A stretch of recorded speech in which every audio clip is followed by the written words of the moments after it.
Dalam beberapa hari ini ketika saya baca firman, Tuhan ingatkan terus tentang hati, saudaraku. Hati yang melekat kepada Tuhan. Saya merenungkan, Tuhan kenapa engkau bicara tentang hati? Dan setelah saya melihat bahwa semua aspek kehidupan kita itu bersumber daripada hati kita, saudaraku. Apapun, kalau kita melihat orang yang sakit, itu mulai dari sakit hati, kepahitan dalam hati, timbullah sakit. Semua mulai dari hati. Ketika saya baca di dalam perjanjian lama, itu pun bicara tentang hati banyak sekali. Bangsa Israel, mengapa ketika Tuhan membebaskan bangsa Israel dari tanah Mesir, keluar dari tanah Mesir, dalam perjalanannya menuju tanah Kanaan, mesti berputar-putar. Itu juga tentang hati, saudara. Selalu Tuhan bicara tentang hati. Sampai saat sekarang pun Tuhan selalu ingatkan tentang hati. Dan ketika Tuhan tunjukkan dalam Yosua, ya, Yosua 1 pasal 1 ayat 1 sampai 18. Nanti kita akan baca sama-sama. Itu semua tentang hati, saudara. Seringkali kita melihat, kita tuh ada hati, ada mata, pikiran dan hati. Kenapa Tuhan selalu bilang selalu hati yang ditunjuk Tuhan itu hati, bukan pikiran kita. Dan saya merenungkan bahwa semua itu timbul dari hati. Hati baru kepikiran. Jadi pikiran itu logika. Kalau hati itu bicara perasaan, emosi, impian, itu semua di hati. Saudara terima janji, misalnya saya janji kepada seseorang, saya akan terima dengan hati, bukan dengan pikiran, bukan dengan logika. Ketika hati saudara bagaimana, saudara pikirannya akan mengolahnya menjadi seperti apa. Sama ketika saudara disakiti oleh seseorang. Pernah gak saudara ketemu disakiti oleh seseorang? Waduh, sakit sekali sampai hati ini, gak bisa ngampuni, aku gak bisa ngampuni dia. Hati ini sakit. Timbul apa? Pikiran yang mengolah, oh ya dia memang nyakiti hati saya. Dia sudah keterlaluan sekali. Timbul apa ini? Wajah kita berubah menjadi masam. Ingat cerita Kain dan Habil? Itu pun sama. Kain mukanya muram, ketika hatinya panas, mukanya jadi muram. Jadi ekspresi dari hati ini menampilkan ke seluruh aspek tubuh kita. Dan saya percaya bahwa dari hati ini juga bisa timbul sukacita, duka cita itu dimulai dari hati. Makanya Tuhan kenapa? Tuhan selalu bicarakan tentang hati. Dalam Yosua pun Tuhan ingatkan itu. Di perjanjian lama Tuhan sudah ingatkan. Nanti kita akan baca sama-sama ya. Kita akan baca di dalam Mazmur 91, Yosua 1 ayat 1 sampai 18 ya. Perintah Tuhan kepada Yosua untuk merebut tanah Kanaan. Sesudah Musa hamba Tuhan itu mati, berfirmanlah Tuhan kepada Yosua bin Nun, abdi Musa itu demikian. Hambaku Musa telah mati, sebab itu bersiaplah sekarang, seberangilah sungai Yordan ini, engkau dan seluruh bangsa ini, menuju negeri yang akan kuberikan kepada mereka, kepada orang Israel itu. Setiap tempat yang akan diinjak oleh telapak kakimu, kuberikan kepada kamu, seperti yang telah kujanjikan kepada Musa. Dari padang gurun dan gunung Libanon yang sebelah sana itu sampai ke sungai besar, yakni sungai Efrat, seluruh tanah orang Het sampai ke laut besar di sebelah matahari terbenam. Semuanya itu akan menjadi daerahmu. Seorang pun tidak akan dapat bertahan menghadapi engkau seumur hidupmu. Seperti aku menyertai Musa, demikianlah aku menyertai engkau.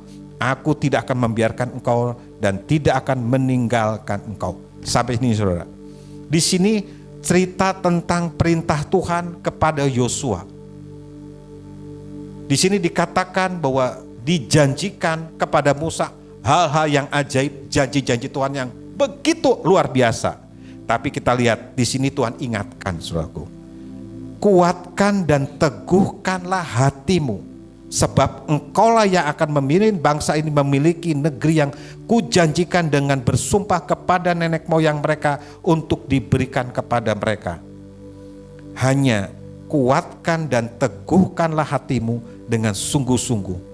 Bertindaklah hati-hati sesuai dengan seluruh hukum yang telah diperintahkan kepadamu oleh hambaku Musa. Janganlah menyimpang ke kanan atau ke kiri, supaya engkau beruntung kemanapun engkau pergi.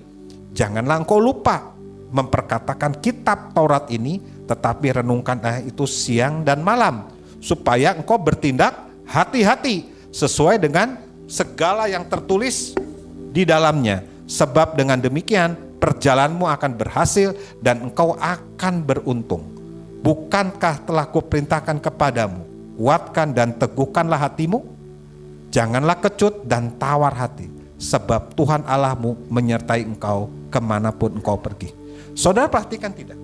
Di sini di kata-kata yang setelah saya baca dan renungkan, berapa kali Tuhan ingatkan tentang hanya kuatkan dan teguhkanlah hatimu? Berapa kali, saudara? 3 kali. Kalau Tuhan sudah berbicara sampai 3 kali, artinya apa? Tuhan tahu isi hatimu. Tuhan tahu hati bangsa Israel. Hanya dikatakan, hanya saudaraku, hanya kuatkan dan teguhkanlah hatimu. Artinya ada kemungkinan untuk melenceng, untuk hatinya berbelok, untuk hatinya meninggalkan Tuhan. Tuhan perlu ingatkan itu sampai 3 kali. Artinya saya melihat ini hal yang sangat penting. Bicara hati itu bicara yang penting. Semua sumber kehidupan kita, masalah apapun yang saat ini saudara alami, saudara saat ini nggak pernah melihat mana mujizat Tuhan, mana katanya Tuhan berjanji kepadaku, bla bla bla. Aku sudah perkatakan firman Tuhan, tapi selagi hatimu belum beres, engkau bereskan dengan Tuhan, tidak akan ada lagi terjadi mujizat dalam hidup saudara.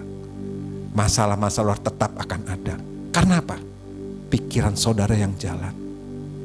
Seringkali kita nyanyikan lagu, hatiku percaya, hatiku percaya. Ngomong di mulut hatiku percaya.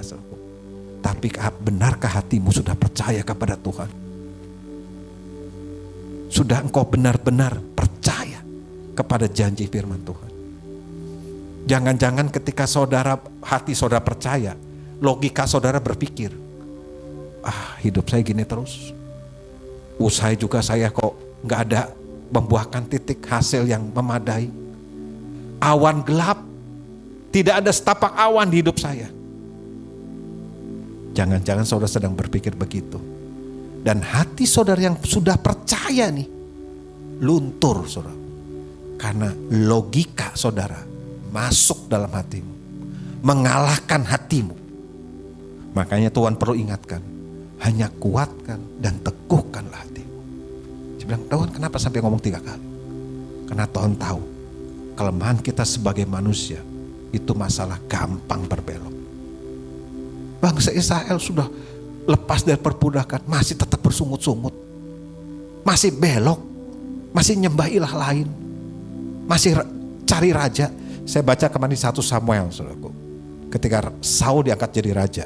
Ketika saya baca itu, saudaraku, ternyata Tuhan tuh sampai ngomong, kurangnya aku nih apa, kata Tuhan tuh. Aku ini kan yang sudah menolong hidupmu, membebaskan kamu dari bangsa Mesir, menuntun hidupmu. Kamu peperangan, kamu menang terus dalam peperangan. Kenapa engkau masih minta raja? Apa jawaban Israel? Aku minta raja karena biar aku ada yang memimpin. Tuhan bilang kurang apa aku?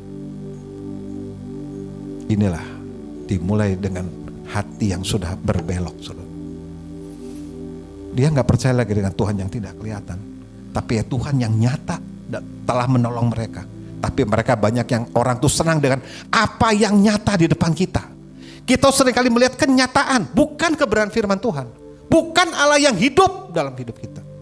Tapi seringkali kita melihat yang nyata, masalah saya yang besar, Goliat yang besar di depan saya, yang kita takutkan, sehingga hatimu menjadi goyah. Apakah saudara kita mengalami hal yang sama? Di sini dikatakan, saya nangkep lagi saudara, kalau kata-kata hanya kuatkan dan teguhkan hatimu, artinya apa? Itu ada sebuah usaha dari kita. Bagaimana supaya hati kita tetap teguh, supaya hati kita tetap kuat, supaya hati kita tetap percaya. Itu ada usaha dari kita. Pikiran mesti tunduk kepada hati, kepada firman. bukan kepada logika, bukan pada kenyataan yang ada. Persoalanku lebih besar, masalahku gak pernah keluar, aku tetap miskin, aku tetap gak punya uang. Saudara gak pernah lihat Tuhan yang besar. Goliat saudara di depan lebih kelihatan dibanding Tuhan yang lebih besar daripada Goliat. Ketika Goliat tumbang aja, tetap masih percaya bangsa saya, tetap masih berbelok. Tapi itulah keadaan kita saudara saat ini. Saya pun dan saudara saya kita sama-sama berjuang untuk tetap memiliki hati yang melekat dengan Tuhan. Gampang? Saya bilang tidak. Perlu perjuangan, perlu perenungan firman Tuhan, terus diisi terus dengan firman. Supaya kenapa? Saudara gak gampang terombang-ambing. Ada omongan kanan kiri, ada sini, ada pendapat sini. Itu membuat hatimu goyang. Ya kan? Wah salah, kamu salah jalan. Kita pernah kan kalau kita naik mobil lewat Google Map tuh, dia lu kok jalannya kecil ya? Wah kita ragu, wah ini bener gak Google Map? Ya, udah jelas nih Google Map mengarahkan, tapi kita jadi ragu. Akhirnya kita buka kaca, tanya, ini bener gak jalan? Pak salah pak, belok kanan. Padahal belum tentu dia tujuan yang kita mau tahu. Tambah nyasar. Bukan seperti itu saudaraku. Karena kita gak pernah percaya penuh kepada Allah yang hidup itu, yang lebih besar daripada Goliat dalam hidup kita saudara. Hati kita bimbang karena pendapat orang lain. Wah kamu memang hidupnya begini, habis kamu memang keturunannya begitu. Kepengaruh pikiran kita, hati kita jadi gak percaya. Itu kan yang terjadi setiap hari. Sekarang setiap musim berganti, sekarang ada banjir, ada kemana, gempa, takut. Ekonomi seperti ini, takut kita. Pada Tuhan sudah janjikan perlindungan atas kita sebagai anak-anak Tuhan. Tuhan yang menolong kita, Tuhan yang akan membimbing kita. Itu yang Tuhan janjikan. Namun seringkali dalam perjalanan iman kita, seringkali kita terseok-seok dan kita menjadi ragu dalam perjalanan iman. Yuk kita lanjutkan ya. Di sini dikatakan, lalu Yosua memberi perintah kepada pengatur-pengatur pasukan bangsa itu. Katanya, jalanilah seluruh perkemahan dan perintahkanlah kepada bangsa itu. Demikian, sediakanlah bekalmu, sebab dalam 3 hari kamu akan menyeberangi sungai Yordan ini untuk pergi menduduki negeri yang akan diberikan Tuhan Allahmu kepadamu untuk diduduki. Kepada orang Ruben, kepada orang Gad, dan kepada suku Manasye yang setengah itu berkatalah Yosua demikian. Ingatlah kepada perkataan yang dipesankan Musa hamba Tuhan itu kepadamu, yakni Tuhan Allahmu mengaruniakan keamanan kepadamu dan memberikan kepadamu negeri ini. Perempuan-perempuan dan anak-anak di antara kamu dan terakmu boleh tinggal di negeri ini yang diberikan Musa kepadamu di seberang sungai Yordan. Tetapi kamu semua pahlawan yang gagah perkasa haruslah menyeberang di depan saudara-saudaramu dengan bersenjata dan haruslah menolong mereka sampai Tuhan mengaruniakan keamanan kepada saudara-saudaramu seperti kepada kamu juga, dan mereka juga menduduki negeri yang akan diberikan kepada mereka oleh Tuhan Allahmu. Kemudian bolehlah kamu pulang kembali ke negerimu sendiri dan menduduki negeri yang diberikan Musa hamba Tuhan itu kepadamu di seberang sungai Yordan, di sebelah matahari terbit. Lalu mereka menjawab, Yosua katanya, segala yang kau perintahkan kepada kami akan kami lakukan, dan kemanapun kami akan kau suruh, kami akan pergi. Sama seperti kami mendengarkan perintah Musa, demikianlah kami akan mendengarkan perintahmu. Hanya Tuhan Allahmu kiranya menyertai engkau seperti ia menyertai Musa. Setiap orang yang menentang perintahmu dan tidak mendengarkan perkataanmu, apapun yang kau perintah kepadanya, dia akan dihukum mati. Hanya kuatkan dan teguhkanlah hatimu. Ini bangsa Israel ngomong lagi, hanya kuatkan dan teguhkan. Artinya kenapa? Inilah sisi kelemahan manusia. Segala apa yang kita alami sekarang, kita akan nikmati berkat Tuhan kalau hatimu gak dibereskan. Itu harus dibereskan satu demi satu. Makanya di sini kita akan buka juga Mazmur 91 ayat 14 sampai 16 ya. Ini yang sering kali kita deklarasikan ya. Mazmur 91 ayat 14 sampai 16.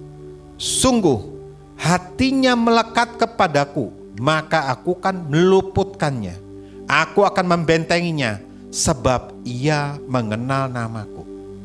Di sini dikatakan ayat ke-14 katakan, sungguh hatinya melekat kepadaku, maka aku akan meluputkannya.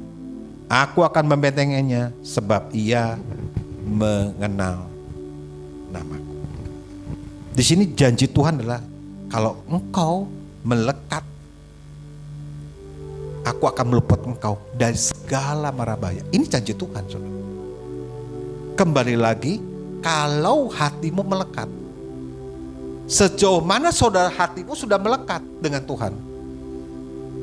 Nah, bagaimana coba caranya kita melekat? Ya, nanti. Nah, kita baca dulu ya ayat yang ke-15. Bila ia berseru kepadaku, aku akan menjawab. Aku akan menyertai dia dalam kesesakan. Aku akan meluputkannya dan memuliakannya. Dengan panjang umur akan ku kenyangkan dia dan akan ku perlihatkan kepadanya keselamatan daripada. Tadi di Joshua dikatakan salah satu cara untuk kita terus melekat. Melekat itu bukan berarti begini. Melekat bukan berarti ketika kita dalam ruang doa kita, dalam kita doa pribadi saat teduh, hatinya kayaknya kita bisa nangis, bisa mencucurkan air mata, rasanya damai sekali. Aduh, enak sekali. Pak, kalau ketika saya di ruang doa, ya. Kalau engkau sendiri, persoalannya bagaimana ketika engkau keluar dari tempat nyamanmu, di ruang kerjamu, di marketplace, di apapun, bisa enggak engkau tetap hatimu melekat dengan Tuhan? Bisa enggak engkau tetap melekat? Karena itu Tuhan ingatkan, hanya renungkan firman Tuhan siang dan malam. Jadi ketika engkau isi hatimu, pikiranmu dengan firman Tuhan, dan engkau perkatakan, pikiran tunduk kepada hatimu. Jadi ketika engkau datang bekerja di market, ketemu berbagai macam orang, ada intimidasi pun dari lawan-lawanmu, dari kompetitormu, dari klienmu, dari konsumenmu, apapun. Tapi ketika hati kita melekat dengan Tuhan, Tuhan pasti akan beri jalan keluar. Ada damai, sejahtera, dan sukacita yang timbul dari hati kita. Tidak lagi emosi, tidak lagi marah. Dan saya percaya ketika juga hati kita melekat dengan Tuhan, maka kita diberi kemampuan dan kesanggupan untuk menanti-nantikan Tuhan sesuai dengan janjinya. Kita seringkali begini, kita dapat janji firman Tuhan, mana? Ketika kita melakukan, kok belum terjadi apa-apa? Hati kita mulai goyang, logika kita bermain. Wah, sayanya kayaknya kurang ini nih, kurang strategi nih, kurang. Ya betul, strategi perlu. Dalam semua bidang pekerjaan apapun, kita perlu yang namanya strategi. Perlu perjuangan. Bukan saudara misalkan, wah sudah, aku kan sudah melekat, aku sudah pasrah sama Tuhan. Udah, gak usah ngerjain apa-apa, diam aja di rumah, berdoa saja. Nanti rezeki tiba-tiba datang. Bisa? Gak bisa. Butuh juga perjuangan secara usaha, saudara. Misalnya saya di otomotif. Misalnya, oh ini ada mobil, mau dilihat. Saya nggak lihat, saya cuma berdoa saja. Oh Tuhan, kiranya orang tuh datang, memberi mobil, menyerahkan mobil saya dengan harga murah. Tanpa saya menawar, tanpa saya bicara apa-apa, bisa? Bohong, saudara. Ada usaha, ada bagian yang kita yang harus kerjakan. Masalahnya ketika saudara hati melekat dengan Tuhan, Tuhan yang bertindak hati kita bekerja, kita bertindak. Kita berangkat. Jangan diam di rumah. Kita berdoa betul. Lantas kita kerjakan bagian kita. Apapun profesi saudara, Apapun pekerjaan saudara. Kalau saudara buka toko, ya buka toko dalam nama Yesus. Saya percaya berkat akan mengalir karena hati kita melekat dengan Tuhan. Jadi sepi rame, tetap kita mengucap syukur. Itu perbedaannya. Katanya janji Tuhan, anak Tuhan dibedakan dengan orang-orang duniawi. Mana? Nggak terjadi. Ya nggak terjadi, kamunya tenang-tenang. Kamunya nggak bekerja. Tidak akan terjadi apa-apa. Harus ada usaha kita. Kita telepon, Pak gimana, menanyakan. Itu kan bagian strategi. Selanjutnya hasilnya kita serahkan ke dalam tangan Tuhan. Itu yang benar. Bukan, Pak saya sudah usaha, berdoa. Ya berdoa terus tapi gak ada usaha. Ya gak akan terjadi apa-apa saudaraku. Tidak ada nih berkat tutuk-tutuk nyamperin, tidak ada saudaraku. Tapi Tuhan bisa buka jalan. Bisa.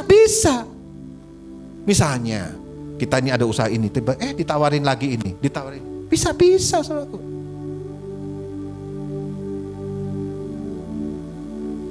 Kayak kemarin malam saya pulang dari Solo, jam berapa? Jam 7. Saya gak ada rencana apa-apa. Saya kemarin beberapa mobil udah saya tawar, tapi gak boleh. Ya sudahlah, saya serahkan sama Tuhan, ya sudahlah. Gak boleh, ya sudah. Ya sudah, saya lupakan. Jam 7 ketika saya pulang sampai rumah, jam 8 di bel, Pak ini semuanya jadi, semuanya 2-3 biji langsung jadi hari ini. Tahu kita? Gak tahu. Tapi lakukan bagian kita, saudaraku. Bagian kita lakukan, tapi hasilnya kita serahkan ke dalam tangan Tuhan. Jangan prosesnya kita ikut campur, otak kita yang main. Wah ini kayaknya harus, misalnya saya mau masukin barang ke seseorang. Wah kayaknya harus saya sogok nih, baru deal nih. Nah itu pakai cara-cara duniawi saudaraku. Tapi mari kita gunakan dengan cara Tuhan. Dari sini kita bisa buktikan bahwa janji Tuhan ya dan amin buat saudara dan saya. Bagaimana bisa terjadi? Ketika saudara punya hati yang melekat dengan Tuhan.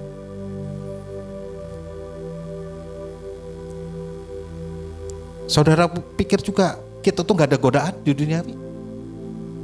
Secara hati kita gak ada, oh banyak saudaraku. Godaan macam-macam yang menggoda kita. Tapi ketika hati kita melekat dengan Tuhan, saya percaya godaan-godaan juga itu akan menyingkir dengan sendirinya. Oh banyak sekali godaan. Kita di marketplace, di bisnis saya itu sangat banyak dan besar sekali. Tadi saya baru cerita dengan orang. Saya bilang kamu tuh dapat duitnya banyak. Kemana aja sih? Sampai gak ada duit. Dia cuma ngomong, Pak saya memang Pak dapat duitnya banyak. Tapi saya gak tahan Pak. Godaannya banyak Pak. Ada ke karaoke, ke bis ini. Sehingga duit saya habis Pak. Pulang bawa rumah cuma berapa ratus ribu. Itulah saudaraku. Itu orang duniawi saudaraku.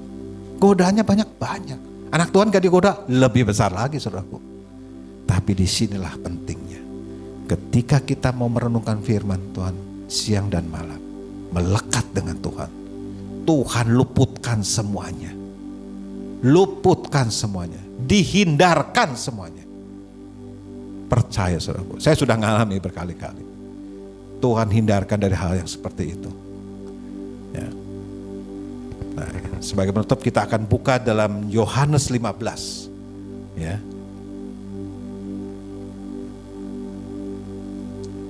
Yohanes 15 ayat 5 sampai 7.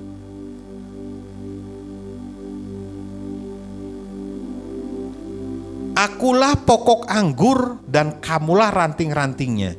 Barang siapa tinggal di dalam aku dan aku di dalam dia, ia berbuah banyak.